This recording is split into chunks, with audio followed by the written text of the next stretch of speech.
베드로 후서 성경 강해 1장 신앙입니다. 대지 첫째, 인사와 축복 1절에서 2절. 둘째, 신의 성품에 참여케 함 3절에서 4절. 셋째, 구원 성취의 8가지 더 5절에서 11절. 넷째, 진리로 경성케 함 12절에서 15절. 다섯째, 재림에 대한 증거 16절에서 18절. 여섯째, 예언의 확실성과 위험성 19절에서 21절입니다. 1절, 예수 그리스도의 종과 사도인 시몬 베드로는 우리 하나님과 구주 예수 그리스도의 의를 힘입어 동일하게 보배로운 믿음을 우리와 같이 받은 자들에게 편지하노니.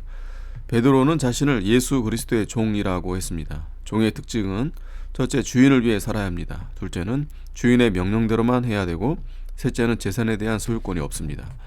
우리들도 베드로와 같이 예수 그리스도의 종의 위치에서 주를 위해 살고 주님의 명령과 뜻대로만 순종하여 아무리 위험한 곳이라도 주께서 가라 명하시면 가고, 힘든 일이라 할지라도 하라 하면 하고, 아무리 하고 싶은 일이라도 하지 말라 하면 하지 않는 자가 되어야 하고, 모든 소유의 주의 것인 줄 알고 주의 뜻대로 사용해야 합니다.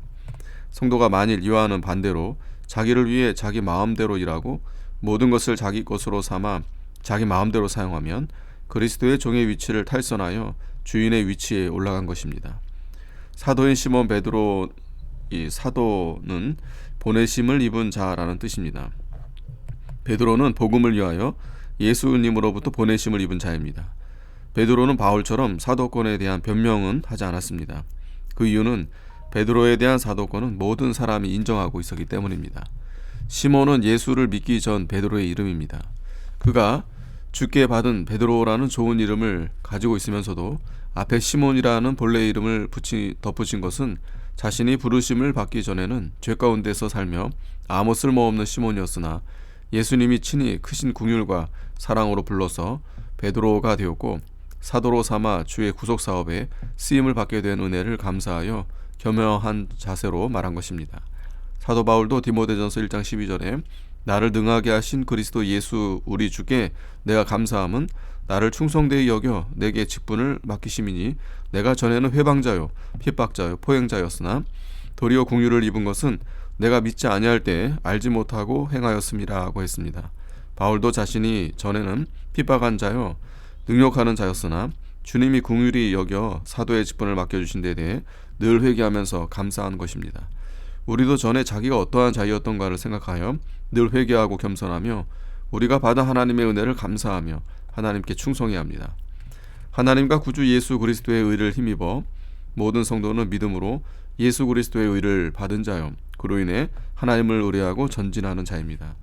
보배로운 믿음은 성도가 예수 그리스도를 믿음으로 의롭다함을 얻었고 하나님의 자녀가 되었습니다. 우리는 이 믿음을 하나님께 선물로 받은 것입니다. 왜 그 믿음을 보배로운 믿음이라 했습니까? 첫째는 예수 그리스도의 보배로운 피를 믿기 때문입니다. 베드로전서 1장 18절에 너희가 알거니와 너희 조상의 유전된 망령된 행실에서 구속된 것은 은이나 금같이 없어질 것으로 한 것이 아니요 오직 흠없고 점없는 어린 양 같은 그리스도의 보배로운 피로 한 것이니라고 했습니다. 둘째는 믿음으로 하나님과 구주를 알고 그를 힘입어 영이 살기 때문입니다. 셋째는 믿음으로 장차 하나님의 나라를 유업으로 얻기 때문입니다. 넷째는 믿음으로 예수 그리스도를 점점 닮아가게 되기 때문입니다. 2절, 하나님과 우리 주 예수를 알므로 은혜와 평강이 너희에게 더욱 많을지어다. 하나님과 우리 주 예수를 알므로 하나님과 예수 그리스도를 아는 것이 영생입니다. 요한복음 17장 3절, 성도가 믿음으로 하나님과 예수 그리스도를 알게 됩니다. 은혜와 평강은 성도가 영적 생명으로 살 때 하나님의 은혜와 평강이 있게 됩니다. 은혜는 하나님이 거저 주신 선물로서 예수 그리스도의 구속을 통해서 주시는 구원에 대한 전체가 은혜입니다. 평강은 구원받은 성도가 누리는 영적 평강입니다. 우리가 누리는 영적 평강은 세상의 것과 같지 않고 세상 사람이 알지도 못하고 빼앗지도 못합니다. 3절, 그의 신기한 능력으로 생명과 경건에 속한 모든 것을 우리에게 주었으니 이는 자기의 영광과 덕으로서 우리를 부르신 자를 알므로 말미암음이라. 신기한 능력은 헬라어로 데이아스 디나메오스로 신적 능력이란 뜻이며 하나님의 초자연적인 능력을 말합니다. 하나님은 이 초자연적인 능력으로 성도를 구원하여 주십니다. 생명과 경건은 생명은 영적 생명을 가리키고 경건은 도덕적인 면을 말합니다. 하나님께서 신적 능력으로 믿는 우리에게 영적 새 생명과 경건 생활을 할 수 있는 모든 은사를 주셨습니다. 자기의 영광과 덕으로서 우리를 부르신 자, 하나님께서 당신의 영광과 궁율의 그릇으로 우리를 불러주셨습니다.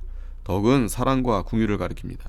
하나님께서 성도를 사랑의 대상자로 택하여 당신의 영광과 사랑을 주어 세세토록 그 영광과 사랑을 나타내기 위하여 불러주셨습니다. 우리에게 생명과 경건에 속한 모든 것을 주신 것도 이를 위한 것입니다. 그러므로 우리 구원의 근원은 하나님께서 영광과 덕으로 부르신 것이요, 또 우리 구원의 역사의 시작은 생명과 경건에 속한 모든 것을 신적 능력으로 주신 것이고, 또 우리의 구원의 소망은 지극히 큰 약속을 주신 것이고, 우리의 구원 성취는 정욕을 피하여 신의 성품에 참여하는 것입니다. 4절, 이로써 그 보배롭고 지극히 큰 약속을 우리에게 주사 이 약속으로 말미암아 너희로 정욕을 인하여 세상에서 썩어질 것을 피하여 신의 성품에 참여하는 자가 되게 하려 하셨으니, 보배롭고 지극히 큰 약속은 성도의 구원과 예수님의 재림에 대한 약속입니다. 이 약속들은 참으로 보배로운 것입니다. 그 이유는 금보다 귀한 보배로운 믿음으로 성취되는 것이요, 또 그 결과가 보배로운 것이기 때문입니다. 보배롭고 지극히 큰 약속들은 다음과 같이 말할 수 있습니다. 첫째, 성도가 시험과 고난 중에 믿음을 지키고 연단을 받으면 그리스도께서 나타나실 때 칭찬과 존귀와 영광을 받게 됩니다. 둘째는 성도가 그리스도를 닮아 그리스도와 같이 되는 약속. 요한일서 3장 2절에 사랑하는 자들아, 우리가 지금은 하나님의 자녀라. 장래에 어떻게 될 것은 아직 나타나지 아니하였으나 그가 나타나심이 되면 우리가 그와 같을 줄을 아는 것은 그에 계신 그대로 볼 것을 인함이니, 주를 향하여 이 소망을 가진 자마다 그의 깨끗하심과 같이 자기를 깨끗하게 하느니라고 했습니다. 주를 향하여 이 소망을 가지고 자기를 깨끗하게 만들어 나아가면 마지막에는 성도가 주님과 같이 될 수 있습니다. 그러므로 이 약속은 지극히 크고 보배로운 약속입니다. 이 약속보다 더 크고 더 보배로운 것이 있을 수 없습니다. 셋째는 하나님의 나라를 유업으로 주신다는 약속입니다. 넷째는 선한 싸움을 싸우고 달려갈 길을 마치고 믿음을 지킨 성도에게 면류관을 주신다는 약속입니다. 다섯째는 예수님의 재림에 대한 약속입니다. 주님이 재림하실 때 성도는 구름을 타고 하늘로 올라가서 주님을 공중에서 영접합니다. 이 약속으로 말미암아 보배롭고 지극히 큰 약속을 바라보고 사모하는 성도들은 썩어져가는 정욕적인 생활을 피하고 신의 성품에 참여하는 일을 힘써하게 됩니다. 정욕을 인하여 세상에서 썩어질 것을 피하여, 썩어질 것이란 이 세상에 속한 육신의 정욕과 안목의 정욕과 이생의 자랑을 말합니다. 이 세상의 정욕적인 생활은 다 썩어질 것입니다. 지극히 큰 소망을 바라보고 있는 성도는 그 썩어질 정욕을 떠나 영으로 살고 말씀대로 살기 위해 경건한 생활을 하며 신의 성품에 참여하려고 힘씁니다. 신의 성품에 참여는 헬라어로 게네스 데 데이아스 코이노노이로 신적 교제를 하게 된다는 뜻입니다. 사람은 원래 하나님의 성품대로 형상대로 창조되었습니다. 그러나 이 타락으로 인해서 하나님과 단절되었고 하나님의 성품도 상실했습니다. 구원받은 성도는 하나님과의 교제가 회복되었고 하나님의 성품에 참여하여 하나님의 형상을 이루어 나아가야 합니다. 그리하여 바울은 갈라디아서 4장 19절에 나의 자녀들아, 너희 속에 그리스도의 형상이 이루기까지 다시 너희를 위하여 해산하는 수고를 하노니 라고 했습니다. 에베소서 4장 24절에도 하나님을 따라 의와 진리의 거룩함으로 지으심을 받은 새 사람을 입으라고 했습니다. 이것은 우리 성도가 이 세상 정욕대로 사는 생활을 버리고 예수 그리스도 안에 들어가 하나님의 말씀대로 순종하며 영이 살고 순종함으로 영이 살고 말씀대로 자신을 만들어 그리스도의 형상을 이루어 나가라는 말입니다. 하나님의 성품은 하나님의 12가지 속성을 말합니다. 하나님의 12속성은 자존성, 완전성, 무한성, 단일성, 또 지혜, 지식, 선, 사랑, 거룩, 의, 진실, 능력 등 보편적인 속성 8가지가 있습니다. 5절, 이러므로 너희가 더욱 힘써 믿음의 덕을, 덕의 지식을, 지식의 절제를, 절제의 인내를, 인내의 경건을.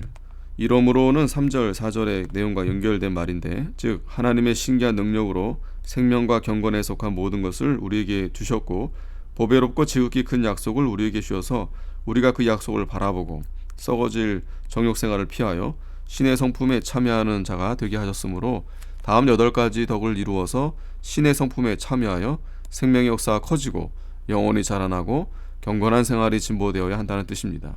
믿음은 하나님의 말씀을 마음으로 순종하고 몸으로 순종하는 것이 온전한 믿음입니다. 믿음은 말씀을 들음에서 나며 그 말씀을 행함으로 온전한 믿음이 됩니다. 야고보서 2장 22절에 내가 보거니와 믿음이 그의 행함과 함께 일하고 행함으로 믿음이 온전케 되었느니라 하고 있습니다. 그러므로 행함이 없는 믿음은 죽은 믿음입니다.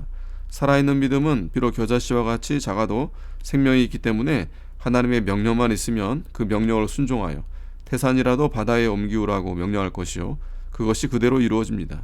그 이유는 하나님의 말씀대로 명령했기 때문이요 하나님의 말씀은 만능이기 때문입니다. 그러나 하나님의 말씀이 없는데 어떤 사람이 믿사오니 태산아 뽕나무에 옮기우라 하고 하는 것은 맹신이요 미신입니다. 그러므로 말씀대로 믿고 말씀대로 순종할 때 하나님께서 만능으로 역사하시고 그 말씀대로 이루어 주십니다. 이와 같이 산 믿음은 적극성이 있고 능력이 있습니다. 믿음의 덕이란 자신의 경건을 지키고 남에게 유익을 주는 것을 말합니다. 믿음은 있으나 덕이 없는 성도는 남에게 욕을 먹고 교회에 손해를 주며 하나님의 영광을 가리우게 됩니다. 그러므로 성도는 덕을 세우는 데에 힘을 써야 합니다. 우리 몸에 비유하면 믿음은 뼈와 같고 덕은 살과 같습니다. 믿음만 있고 덕이 없는 사람은 뼈만 있고 살이 없는 사람과 같이 완전하지 못합니다. 덕이 있는 사람이 되려면 자기의 인격을 의롭고 선하게 만들어 나가야 합니다. 우리 성도가 선하고 거룩하고 친절한 사랑의 인격을 만들어 다른 사람에게 선과 의를 베풀어서 유익을 주는 사람이 되어야 합니다. 성도가 다른 사람에게 유익이 되지 않는 말을 하지 말고 억지로 오리를 가자고 하면 심리를 같이 가고 왼뺨을 치면 오른뺨을 돌려대면서도 화목하기를 힘써야 덕을 세워 나아갈 수 있습니다. 덕의 지식을 첫째는 성경 말씀에 근거한 올바른 지식을 말합니다. 지식이 없으면 마귀에게 속아 바른 신앙의 길을 걷지 못하고 시험에 빠집니다. 예수님께서도 제자들에게 너희가 지혜는 뱀같이 하고 순결은 비둘기같이 하라 마태복음 10장 16절 말씀했습니다. 우리는 성경 말씀에 근거한 바른 진리의 지식을 배우고 깨달아 더욱 풍성하게 해야 합니다. 둘째는 영적 지식을 말합니다. 영적 지식이 없으면 마귀를 바르게 분별하지 못하고 마귀에게 속아 실패하기 쉽습니다. 그러므로 성도가 성령의 뜻인가 마귀의 뜻인가를 바로 분별하고 영적인 것인가 육적인 것인가를 바르게 분별할 수 있는 영적 지식이 있어야 합니다. 이러한 지식이 없는 성도는 무엇을 어떻게 해야 할 것인지 알지 못하고 선한 싸움을 누가 어떻게 싸워야 할지 알지 못합니다. 그러므로 우리의 신앙생활에 바른 지식이 필요하며 지식은 사람의 몸에 있어서 신경과 같다고 볼 수 있습니다. 지식의 절제란 자기를 통제하는 것입니다. 자기를 통제하여 하나님께 합당한 것을 하고 합당치 않은 것은 내어버리는 것이 절제입니다. 우리는 신앙생활에 있어서 여러 가지 면으로 절제하지 않으면 안 됩니다. 우리에게 주어진 물질, 시간, 건강, 힘, 환경을 절제해서 하나님께 합당하게 사용하고 합당치 않은 경우에는 사용하지 않아야 됩니다. 자기 마음도 잘 제어하여 마음을 쓰지 않을 곳에는 쓰지 말고 마음을 기울여야 할 곳에는 기울여서 믿는 일을 잘 해나가야 합니다. 마태복음 24장 19절에 그날에는 아이 벤 자들과 젖먹이는 자들에게 화가 있으리로다 하고 했습니다. 여기에서 젖먹인다는 것은 마음과 정력과 모든 것을 세상에 빼앗기는 것을 가리킵니다. 하나님이 주신 모든 은사를 하나님 앞에 합당하게 바로 사용하지 못하면 절제하지 못하는 사람입니다. 새벽기도 못하는 것도 시간 절제를 못하는 데 원인이 있습니다. 늦게까지 TV 보거나 쓸데없는 일에 시간 낭비하고 늦게 지침하게 되면 새벽에 일찍 일어날 수 없습니다. 시간 절제를 잘해야 기도할 시간과 성경 볼 시간, 전도할 시간을 얻게 됩니다. 우리는 모든 일에 절제하여 믿는 일을 잘해 나가야겠습니다. 절제는 우리 몸에 있어서 관절에 비유할 수 있습니다. 절제의 인내는 어려운 것을 잘 참고 견디는 것입니다. 성도에게 인내가 없으면 절제할 수 없고 믿는 일도 할 수 없습니다. 그러므로 성도에게 인내가 중요합니다. 인내는 우리 몸에 있는 힘줄에 비유할 수 있습니다. 인내의 경건은 세속에 물들지 않고 하나님 앞에 바로 사는 생활입니다. 성도가 경건한 생활을 해야 하나님을 닮아 나아갈 수 있습니다. 경건은 우리 몸에 있어서 피에 비유할 수 있습니다. 7절 경건의 형제의 우애를 형제의 우애의 사랑을 공급하라. 형제의 우애는 자연적인 사랑입니다.